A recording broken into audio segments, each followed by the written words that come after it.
జొన్న సంగటిని ఎలా చేయాలో చూద్దాం. ఎప్పుడు తినే రాగి సంగటి కాకుండా ఈ విధంగా నేను చూపించే ప్రాసెస్‌లో ఈజీగా ఒక్కసారి జొన్న సంగటిని చేసి చూడండి. చాలా బాగుంటుంది. లేట్ చేయకుండా రెసిపీని స్టార్ట్ చేసేద్దాం. ముందుగా ఒక బౌల్‌లోకి 1 కప్పు వరకు బియ్యాన్ని తీసుకోవాలి. ఇక్కడ నేను రేషన్ బియ్యాన్ని తీసుకుంటున్నానండి. బియ్యాన్ని 2, 3 సార్లు శుభ్రంగా వాష్ చేసి తీసుకోవాలి.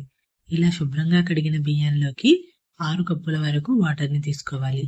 1 కప్పు బియ్యానికి 6 కప్పుల వరకు వాటర్ అనేది కరెక్ట్‌గా సరిపోతుందండి.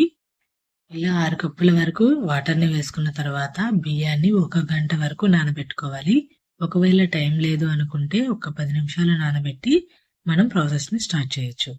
ఇలా 1 గంట తర్వాత బియ్యం అనేది చూడండి ఇలా నానిపోతుంది.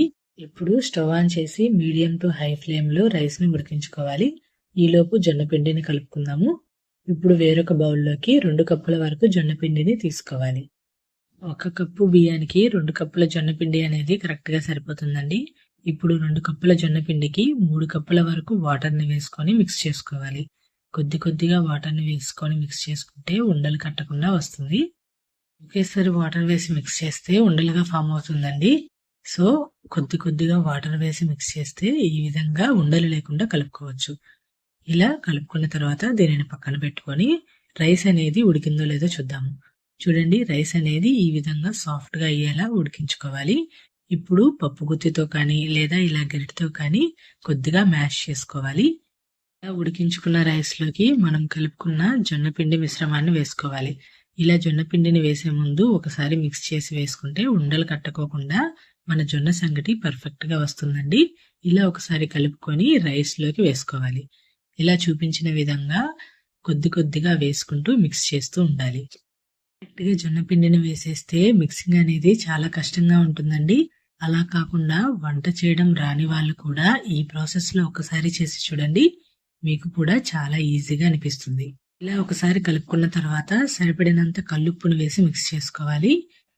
ఇలా ఒకసారి అంతా మిక్స్ చేసుకున్న తర్వాత దీని మీద మూత పెట్టి లో ఫ్లేమ్‌లో పచ్చి వాసన పోయేంత వరకు మగ్గించుకోవాలి. ఒక్క 5 నిమిషాలు మగ్గించుకుంటే సరిపోతుందండి. ఒక 5 నిమిషాల తర్వాత జొన్న సంకటి అనేది ఈ కన్సిస్టెన్సీలోకి వస్తుంది. పూర్తిగా చల్లారిన తర్వాత కొద్దిగా గట్టిపడుతుందండి. సో, ఈ కన్సిస్టెన్సీ వచ్చేంత వరకు ఉడికించుకుంటే సరిపోతుంది. జొన్న సంకటిని పూర్తిగా చల్లారనిద్దాము. చూడండి ఈ విధంగా పూర్తిగా చల్లారిన తర్వాత ఒక బౌల్‌లోకి కొద్దిగా నెయ్యిని అప్లై చేసుకుందాము. ఇప్పుడు ఒక బౌల్ తీసుకొని 1 స్పూన్ వరకు నెయ్యిని వేసుకుందాము. ఈ బౌల్‌కి నెయ్యి అంతా అప్లై చేసుకుందాము. మనం ఎంతైతే జొన్న సంకటిని ముద్దలాగా చేయాలనుకుంటున్నామో జొన్న సంకటిని తీసుకొని బౌల్‌లోకి వేసుకుందాము. చూడండి నేను కొద్దిగా జొన్న సంకటిని తీసుకొని బౌల్‌లోకి వేసుకొని ఇలా చూపించిన విధంగా చేస్తూ ఉంటే జొన్న సంకటి ముద్దలాగా రెడీ అవుతుంది. చూడండి ఇలా జొన్న సంకటి ముద్దలాగా రెడీ అయిన తర్వాత మనం ప్లేట్‌లోకి పెట్టుకొని హ్యాపీగా ఎంజాయ్ చేయొచ్చు. వారానికి 1, 2 సార్లు ఈ విధంగా జొన్న సంకటిని చేసి చూడండి.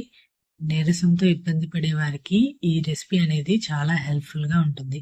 మరి రెసిపీ నచ్చితే ఛానల్‌ని లైక్ చేయండి, షేర్ చేయండి, అలానే సబ్స్క్రైబ్ చేయండి.